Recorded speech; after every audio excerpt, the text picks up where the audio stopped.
Hello, my name is Jacinta and I'm the Director of the Graduate Centre in Governance and International Affairs here at the University of Queensland. On Sunday, April 23rd, the much anticipated first round of the French presidential election will be held. The front runners, Marine Le Pen of the National Front and Emmanuel Macron of En Marche, are neck and neck in the recent polls, but there are also some other important candidates that we need to keep an eye on. This is undoubtedly one of the most closely watched French presidential elections in decade.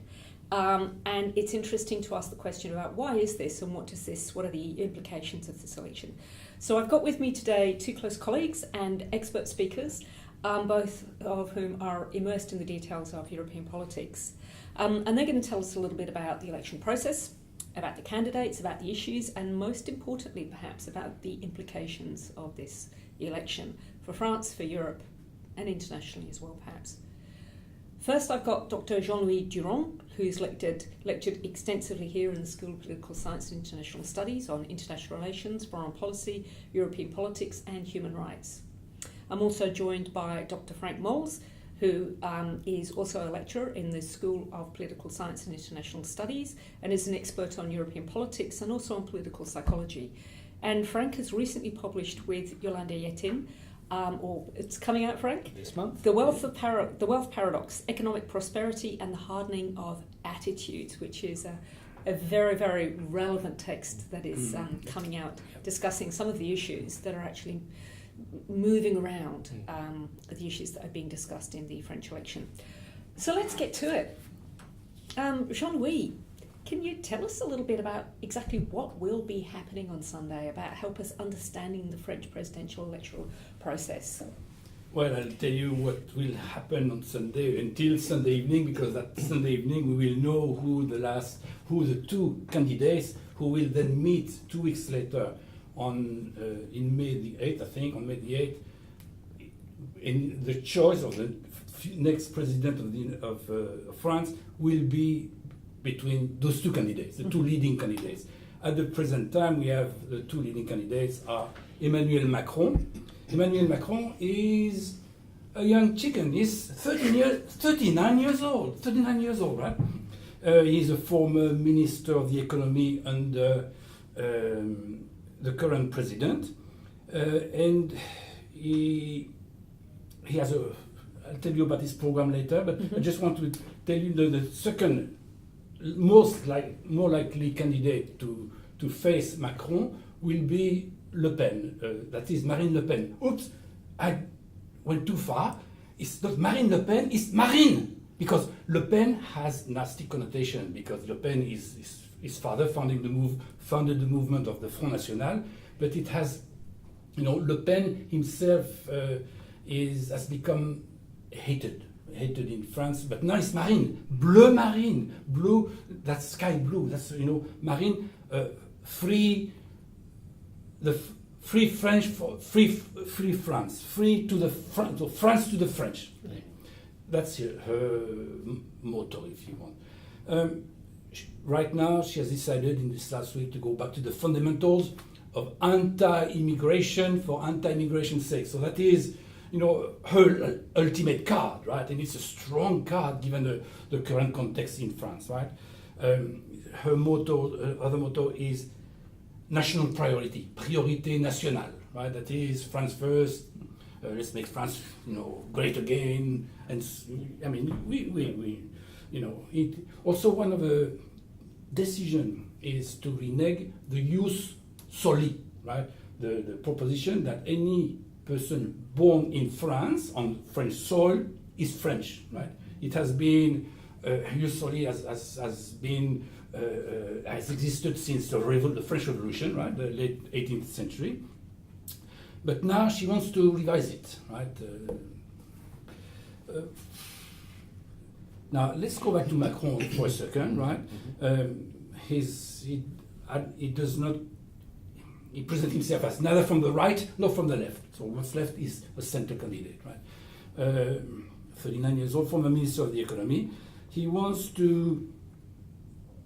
has a program of both abolishing up to 120,000 civil servants, right? In France, the civil servants, right and left, and create, in the same time, 5,000 new teachers, 10,000 police, right? And you can see where this program is going with this, right? 5,000 additional European border police, right? He wants to increase the defense budget of France, so he signaled, he situated himself a little bit as a not antagonist to the United States, right? Mm-hmm. And in this way, anyway, he wants to increase the defense budget from 1.77% to 2%, right? To meet the expectation of, I guess, of NATO, right? And he places Europe at the heart of his project. Now, this is a sheer difference between Le Pen and other candidates, right? He is the only candidate. There's currently 11 candidates in the elections. 4 leading candidates. I'm just about to introduce the next 2 ones. Mm-hmm. But he's the only candidate who supports the recent EU-US free trade agreement. All the other ones want to abolish it. And he wants to boost the economy. I mean, they all want to do that. Some more clearly than others. For example, Le Pen has virtually no economic design. So he wants to boost the economy by $50 billion, including devoting $15 billion to training to address the unemployment in France, which is above 8.4, 8.5, I think, and $15 billion to the ecology, to the addressing the climate change challenges. And then there is also Fillon, right? Who is Le Pen is far right, Macron is center, Fillon is right, certainly right of center, not far right, but pretty to the right?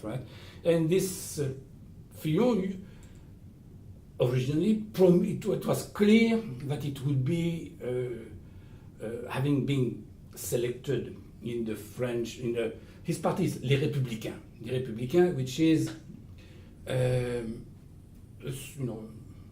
a prodigy of Gaullism, right? It's right of center.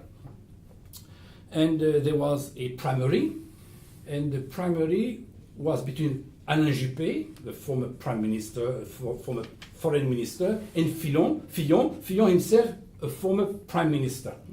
But as you probably are aware, he got tripped off into a series of financial scandals involving his family.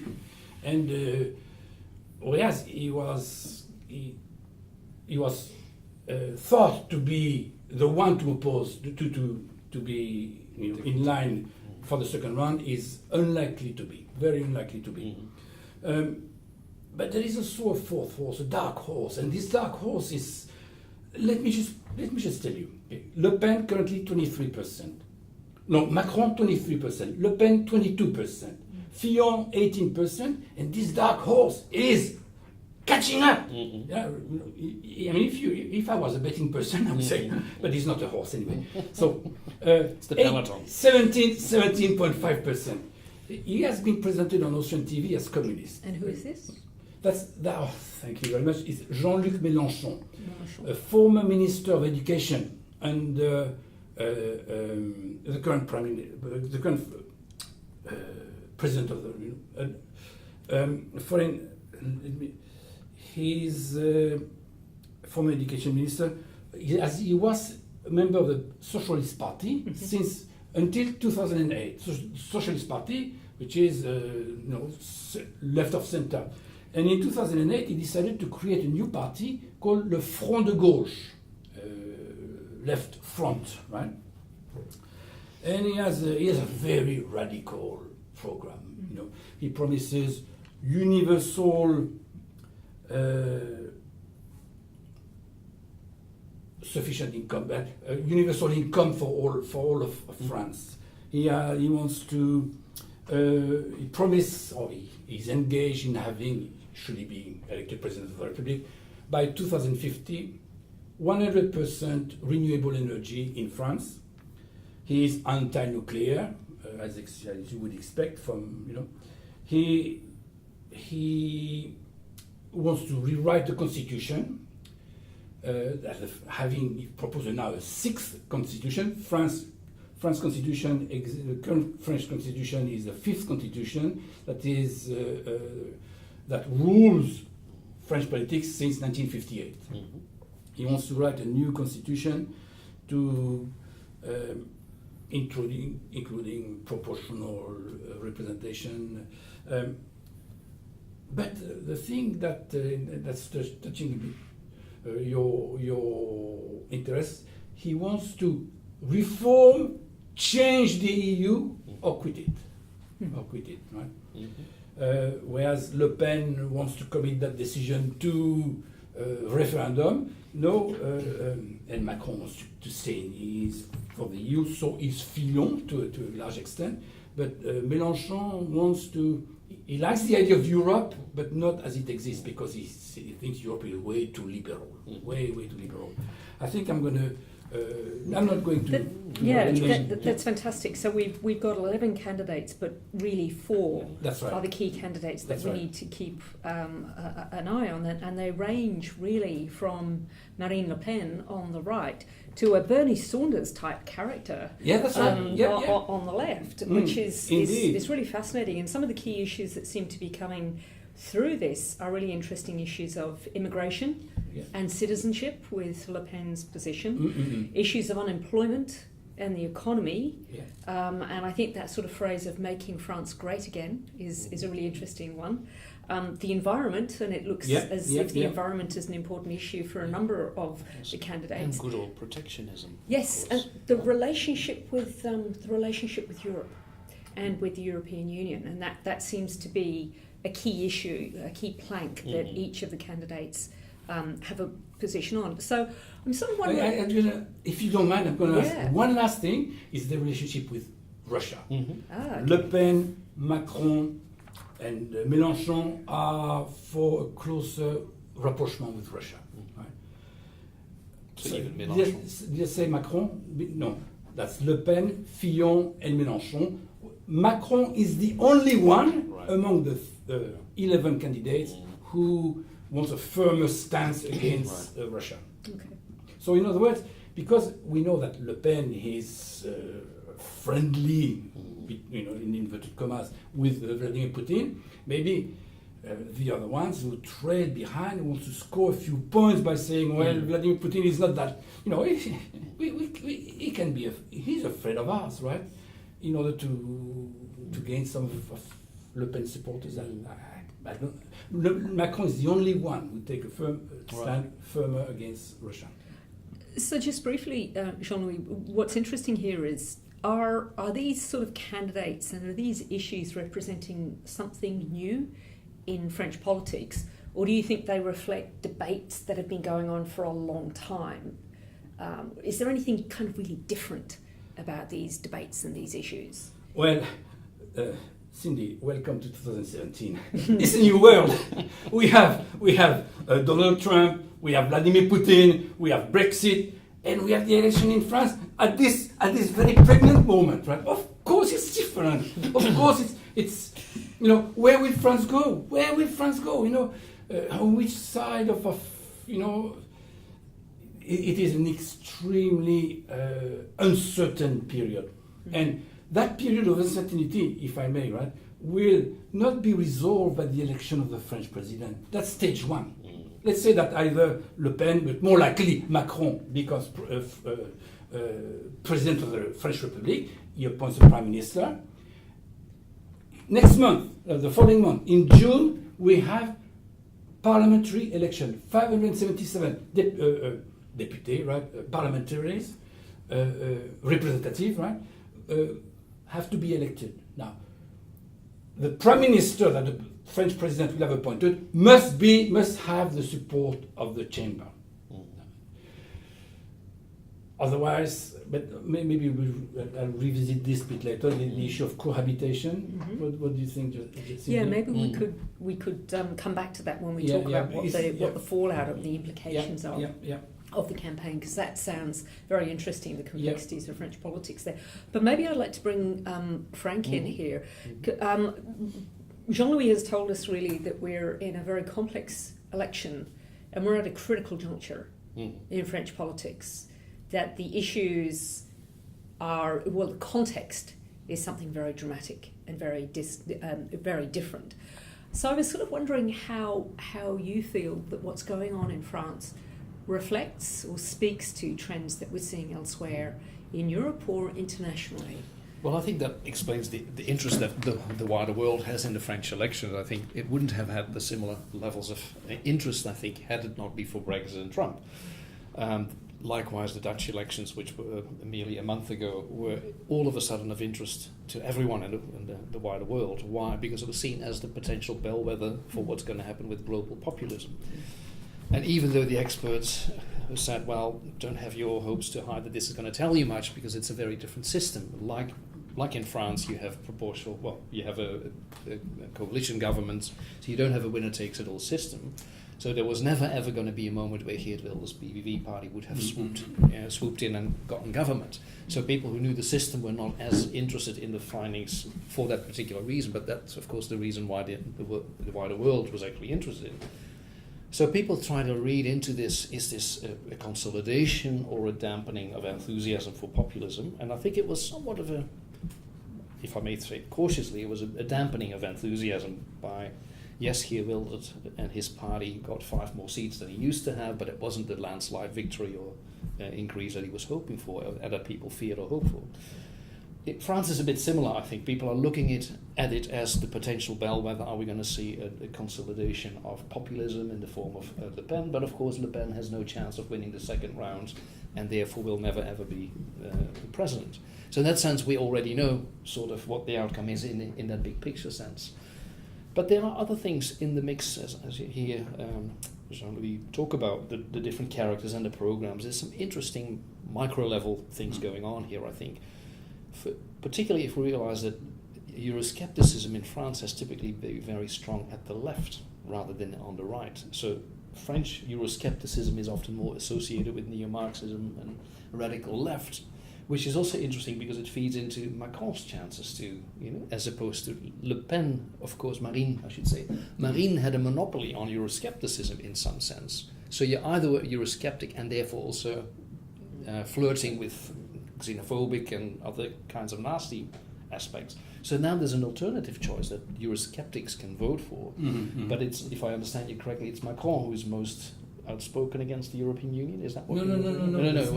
Mélenchon. Sorry, Mélenchon. I'm mixing it up. So Mélenchon now offers another Eurosceptic voice. And this is, I think, very fascinating, that those who were voting for Marine Le Pen out of hatred for the European Union have an alternative choice in the form of Mélenchon. Whether it comes as a package, that's the other question, is the kind of popular sentiment that we are witnessing now. This anti-establishment isn't often such a refined kind of set of ideas about specific issues. It's more a kind of holistic sentiment of an anti-establishment. We hate everything in authority, including experts and academics.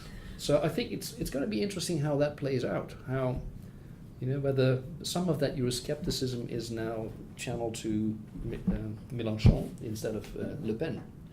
Frank, it's Euroscepticism with a more human face. Well, that's...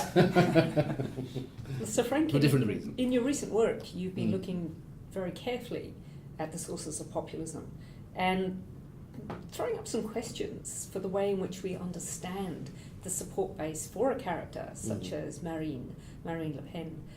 In your analysis of what's happened both in the Netherlands, to some extent Britain, and to some extent the United States. So are there really parallels that you could There are, and it's actually quite ironic because when we finished the book and we had the manuscript already at the publishers, it was all going to be in press. Only then we saw Brexit happening and Trump happening, and the results that came out of that confirmed exactly what we had been talking about in the book. So we literally had to ring up and say, stop the presses because we want to rewrite the introduction, because what is happening here fits exactly. The first preliminary analyses that came out, exit poll results, showed some really puzzling and counterintuitive things that we had been spending 200 pages describing. So it was a godsend that it wasn't actually, that they hadn't got the print button yet, because it meant that we could rewrite the introduction. We didn't talk a lot about Trump and Brexit, but we could at least rewrite the introduction and say, by the way, here are some references, and what we've seen in Brexit and Trump fits exactly with our analysis. And so if I could get you just really briefly to just say what your thesis is in that book, what your The thesis was actually, and it began quite early on, I probably became interested in around 6-7 years ago, when I noticed that sometimes you see populist parties doing exceptionally well in times of economic prosperity, which flies completely in the face of this conventional wisdom idea that you need a crisis for parties like Marine Le Pen's Front National or PVV in the Netherlands to do well.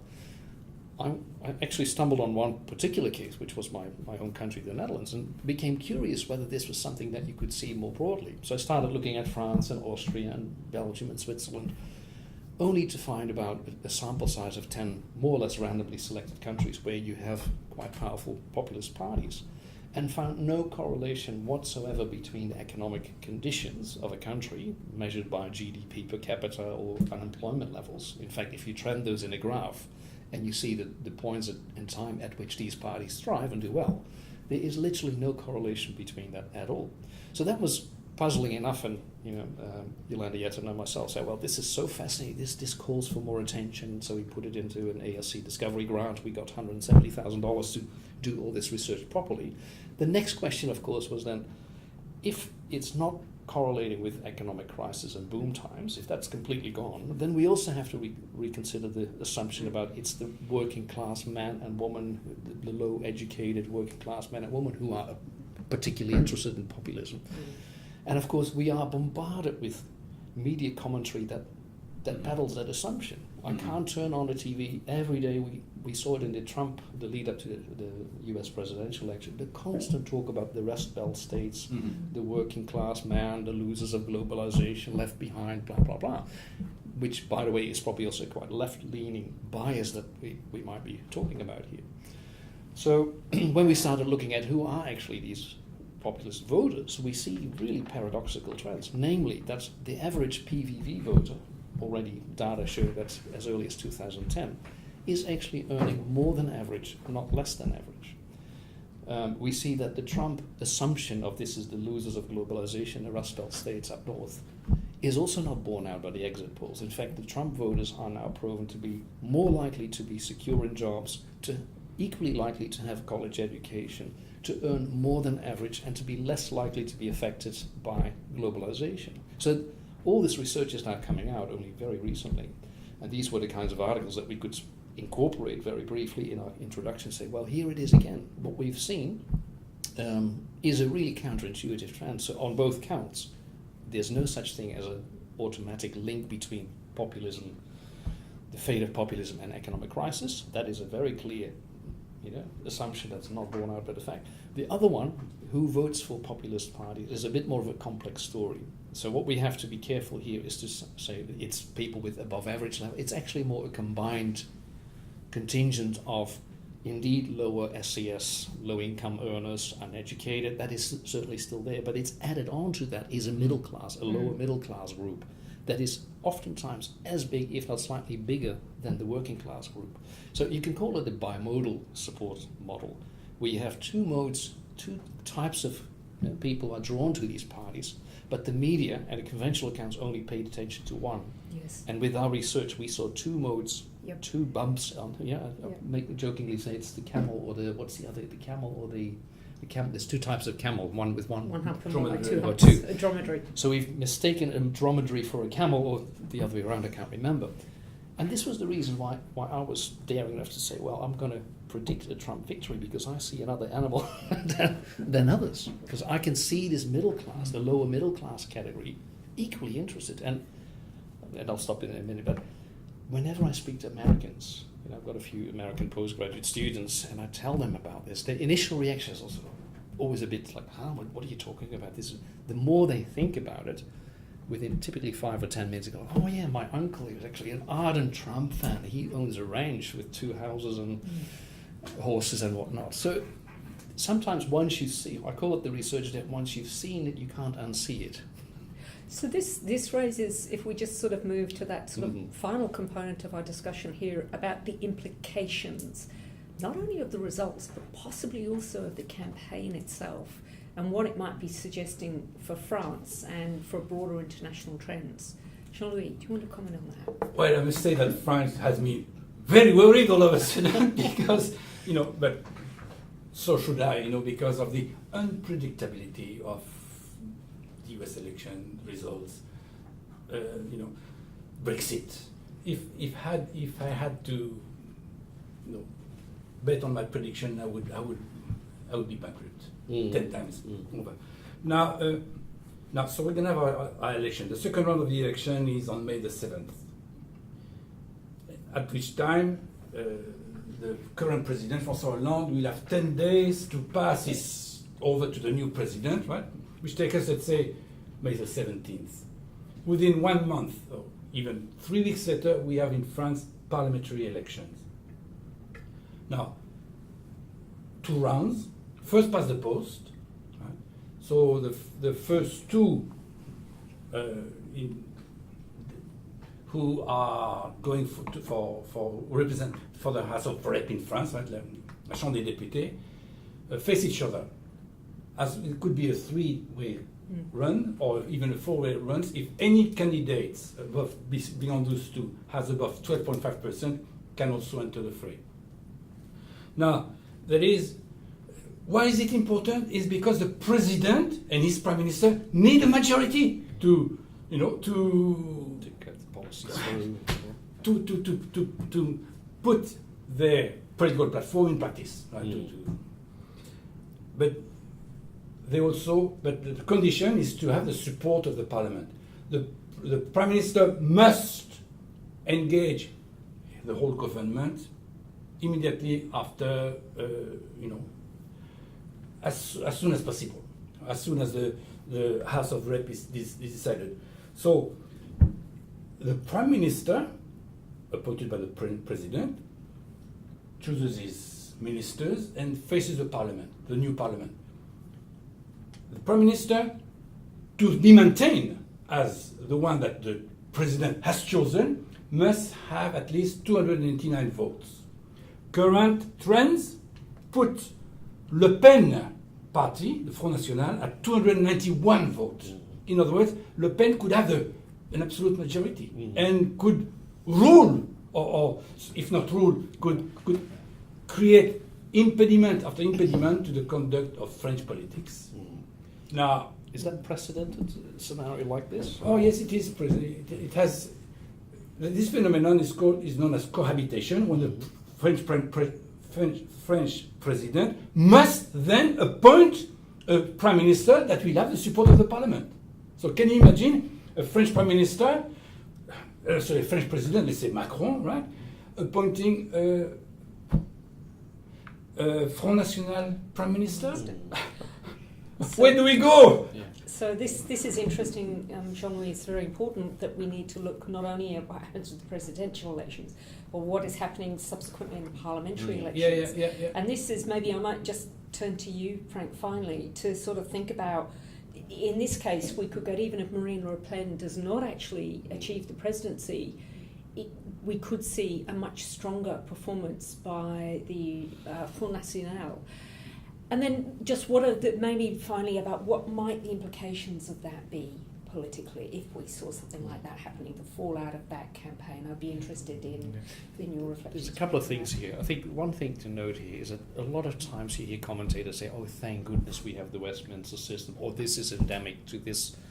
And I think all these wisdoms have gone out of the window now, that unpredictable results have come up in all sorts of systems, including in Westminster-style governments, or winner takes it all. So I think that's an interesting thing to note for students of politics, that all the old wisdoms of, oh, well, these systems produce these kinds of outcomes, or we're glad we have the Westminster problem, we can forget about that now. The other question about, or the lesson to be learned is indeed, as Jean-Louis already intimated, is that we oftentimes focus on the grand history-making moments of grand politics and elections, without fully understanding what that really means. And we saw it in the Netherlands with a lot of attention and, frankly, a lot of hype around what happened there. Whereas anyone who understood the system there could have told you that this is going to be a compromise solution and some losses, but nothing of the kind that could be interpreted as a bellwether for, say, populism, for example. So that's the other thing. The final thing I might say is that what I find fascinating personally is the kind of bigger trends that we're witnessing. The populism research that I've done was all focused on Western Europe, countries like France and Austria and the Netherlands. Never thinking that my research would speak so much to the Anglo-Saxon world in some sense. So we have now a world where we see reverse trends, that the Anglo-Saxon world now suddenly is stuck with populist movements, including, I would argue, Australia, where populism is becoming mainstream now by all sorts of silly politics and politicking that is really placating one nation pressures. So the Anglo-Saxon world is actually on a pathway to more deeper, ingrained populism, whereas in the continental European countries we might have reached a tipping point and a reversal. Have a think about what Jean-Luc just said about Mélenchon. In Germany, we have somebody called Schulz, the former president of the European Parliament, who's turned to national politics, who is a left-wing leader, a Labour candidate, who is massively popular amongst the youth, who are disappointed by the lack of leadership on the left. And my interpretation of the successes of populism in the Western world have more been about the failure of the left rather than the victory of the right, if you like. So it's interesting to see a potential shift in Europe, with Germany turning more back to sort of more traditional Labour values, with a strong leader who did quite well already in some elections, where also in Saarland the Alternative für Deutschland is starting to fall apart. It was the glossy new populist party in Germany. It's now falling over its own feet with the leadership packing their bags. In Saarland, because of the election, they haven't performed as well. Finland has had elections where the Finnish populist party hasn't done as well. The Netherlands, there was a bit of dampening of enthusiasm for PVV. So if France and Germany both get leaders, or where left-wing politics regains a bit of self-respect and dignity and leadership, we could see some interesting things, including for the European Union. Because as Jean-Louis and I both will know, Europe will thrive as long as France and Germany are in alignment about whether the European project is worth pursuing. The moment either Germany or France starts faltering on its or reneging on its ideals for the European Union, you can call it a day. I think it's going to be ending. So for me, that's the fascinating big picture flux of Western Europe. We see some revitalization on the left, which too early to call what that's going to mean in the long run. Whereas now all of a sudden, the Anglo-Saxon world that has always been kind of looking at populism, that's not something we do, is all of a sudden now facing, staring this demon in its face. Thanks. One thing that could fit easily in the picture is the missing center, right? And which is why Macron could have a supplementary appeal, because he's not far right, he's not far left, and he's certainly pro-European. He has his pro-Europeanism has three aspects. One, strengthening the Franco-German duality. Two, strengthening the solidarity aspect of European. We assist Europeans who are flagging. And the third one is to boost European, to have a European military central headquarters. So he's certainly pro-European. The thing is that should the next prime minister, right, having been appointed by the French president, not be supported by a majority in parliament, then we would have what is known in French as cohabitation, right? We had three waves of cohabitation in the past. One between Mitterrand, socialist, with Chirac, prime minister from the right. Then we had Mitterrand, another parliament, right? The first one having been dissolved, return a majority from the right, or Mitterrand, socialist, with Balladur from the right, and the last one was Chirac as president with Jospin from the left as prime minister. It's awkward. It's awkward, right? How do you? It creates an unstable politics. So what we will have in France, stability or instability. That answer will be provided not with the result of the presidential election, but with the ultimate result of the parliamentary election. And Jean-Louis, are we going to be tempted into a prediction? I think we both feel like Macron could be the winner here. Is that right? I tell you what, Frank. My heart says yes, but I've been so wrong in the past. I feel that if I say yes, it's not going to be him. And your favorite candidate is Mélenchon, maybe, anyway. Possibly. I'm not going to lay my cards on the table. Okay, I think that's a very good point. Thank you, Frank. That's a great wrap-up point. Thank you for having us. So, Jean-Louis, thank you so much. Jean-Louis Durand and Frank Moles, thank you for your time. A fascinating conversation. You're welcome.